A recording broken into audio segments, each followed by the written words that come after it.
Hi, welcome to another video on meditations on eczema. Today's topic revolves around cleanliness, but not just of the body, of the mind as well. Now, in dealing with eczema, it's pretty obvious that you have to become much more sanitary in your practices. Cleanliness in anything that you touch or wear becomes magnified because any little trigger, any little piece of dust or bacteria or foreign bacteria can definitely trigger an itch fest.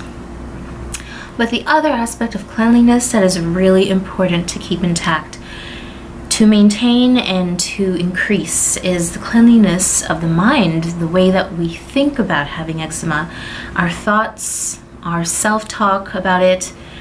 And I think that many times having eczema, it's very easy for your mind and your thoughts to become very dirty, very dirty with negativity, with despair, depression, anxiety, paranoia.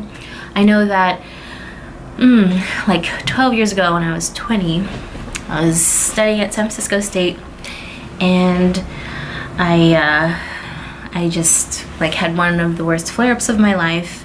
I had experienced a death in the family, the first real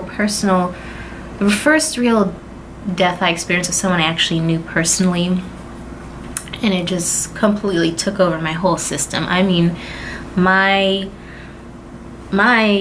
body shut down and my stress shot up. I was so covered in so many rashes, just dealing with the pain, dealing with the sadness, dealing with the grief that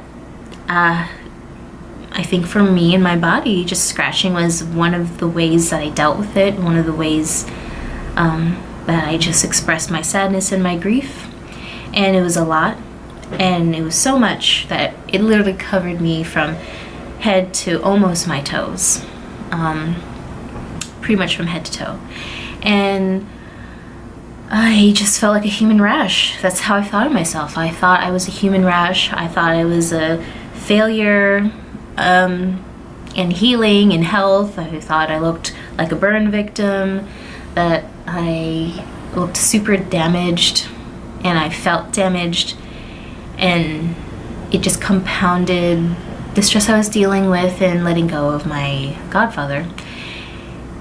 And that really took a toll because it was a vicious cycle of feeling sad and sadness and grief, scratching the pain away, but creating more pain in the process, which felt worse physically, which made me feel worse emotionally and mentally, became negative thoughts about my body and being able to handle eczema, and will I ever be a capable adult? Will I ever be a healthy adult? Will I ever be capable and functional enough to ever have kids one day, which I would like, and just I can't even take care of myself. And it's just all this negative thought, which just then made me scratch, which then increased my stress levels, made me scratch more, made me have more pain in all the levels, and it just kept going.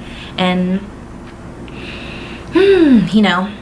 college was a very pivotal time in my life because in dealing with this death in the family, it brought me to my lowest point ever in life. It was worse than when I first started having eczema and the rashes started spreading and traveling to different parts, and I was confused about why, and nobody knew why.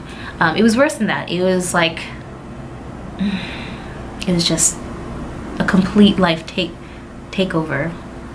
And in getting to such a low point, I had to, it was just more about, it just got to a point to where I was just trying to survive. I was just trying to survive in my body and in my spirit, and just trying to find some kind of hope somewhere for myself to just push through and get good grades and be happy and have a social life and all of this. And at a certain point in my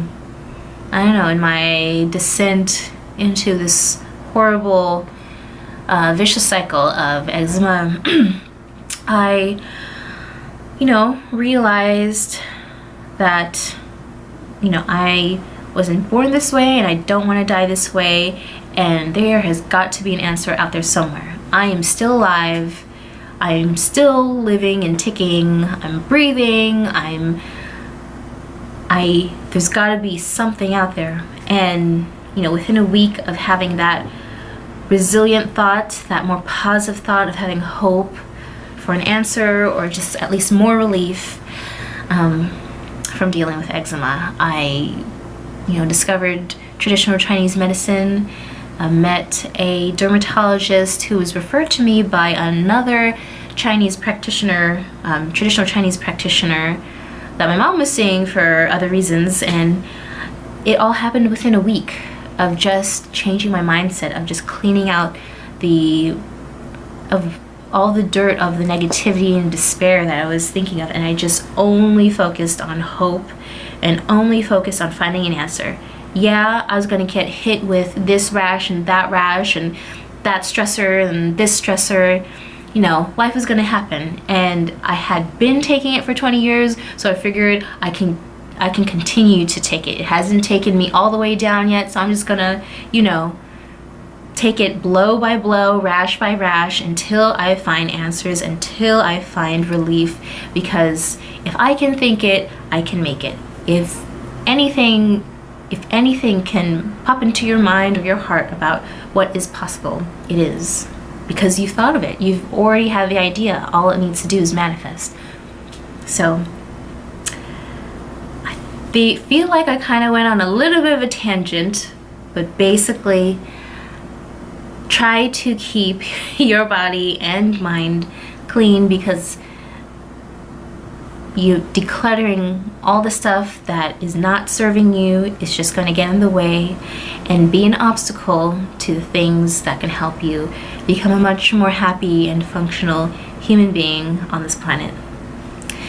Thank you for watching this video and for listening to my soapbox. I look forward to seeing you in my next video. Bye!